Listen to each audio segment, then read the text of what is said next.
warahmatullahi wabarakatuh. Welcome back channel Panji Adriansah. Oke teman-teman, kali ini saya akan menjelaskan secara singkat mengenai struktur dan perkembangan gametofit tumbuhan paku. Sebelum ke tema kita hari ini, teman-teman, Panji mau nanya nih, apa sih yang kalian ketahui tentang gametofit? Gametofit adalah berasal dari kata gamos, yaitu kawin, dan piton, yaitu tumbuhan.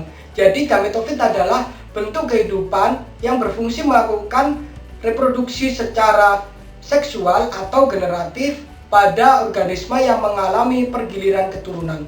Oke teman-teman, kembali lagi ke tema kita, yaitu struktur dan perkembangan gametofit tumbuhan paku. Klasifikasi tumbuhan paku atau Pteridophyta dibedakan menjadi 4. Yang pertama, Psilophyta atau paku purba. Yang kedua, Equisethophyta atau paku ekor kuda. Yang ketiga, Lycopodophyta atau paku kawat. Yang terakhir yaitu Pterophyta atau paku sejati.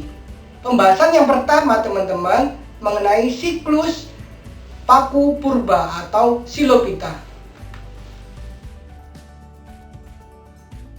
Siklus hidup Psilotum. Spora akan berkecambah membentuk gametofit. Gametofit akan tumbuh dan menghasilkan antheridium dan archegonium. Kemudian mengalami fertilisasi membentuk zigot. Kemudian zigot tumbuh menjadi sporofit muda, kemudian menjadi sporofit dewasa. Sporofit yang telah dewasa akan menghasilkan sporangium atau kotak spora untuk menghasilkan spora kembali. Oke teman-teman, selanjutnya pembahasan mengenai siklus Equisethophyta atau paku ekor kuda. Siklus hidup dari Equisetum terdiri dari tahap sporofit dan gametofit. Pada tahap sporofit, tunas fertil yang di dalamnya terdapat strobilus dan di dalam strobilus terdapat kantung-kantung sporangispor yang nantinya akan mengeluarkan spora dari spongarium. Selanjutnya terjadi tahap meiosis untuk memproduksi spora dan berkembang menjadi rizoid. Pada rizoid nanti akan menghasilkan gamet jantan dan gamet betina. Gamet jantan, sperma dihasilkan oleh antheridium, sedangkan gamet betina, sel telur dihasilkan oleh archegonium. Pada tempat yang cocok, keduanya akan bersatu melakukan fertilisasi dan tumbuh menjadi zigot yang merupakan gametofit dan berkembang menjadi tunas yang vegetatif. Pembahasan yang ketiga teman-teman, yaitu paku kawat atau Lycopodophyta. Siklusnya berikut ini. Berikut ini adalah gambar siklus hidup Lycopodium. Ketika ada spora yang jatuh di tempat yang cocok, spora akan berkembang menjadi protalium yang akan merupakan generasi gametofit yang akan segera membentuk antheridium yang akan menghasilkan spermatozoid dan archegonium yang akan menghasilkan ovum.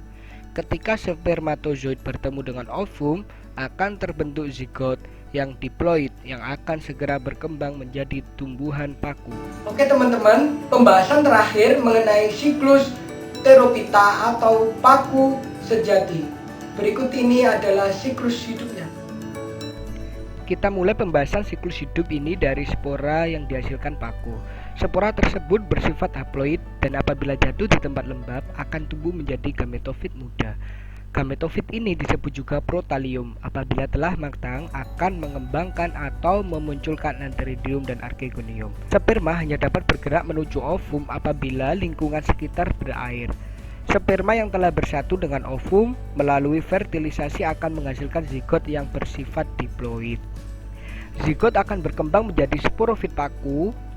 Sporofit awalnya tumbuh dari bagian archegonium dan terus membesar hingga keluar dari gametofit induknya tersebut.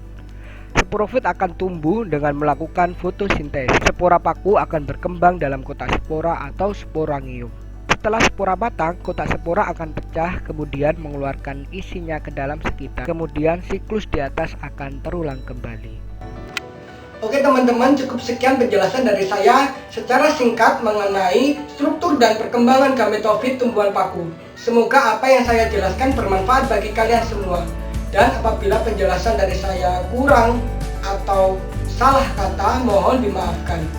Sampai berjumpa di lain waktu teman-teman. Dah.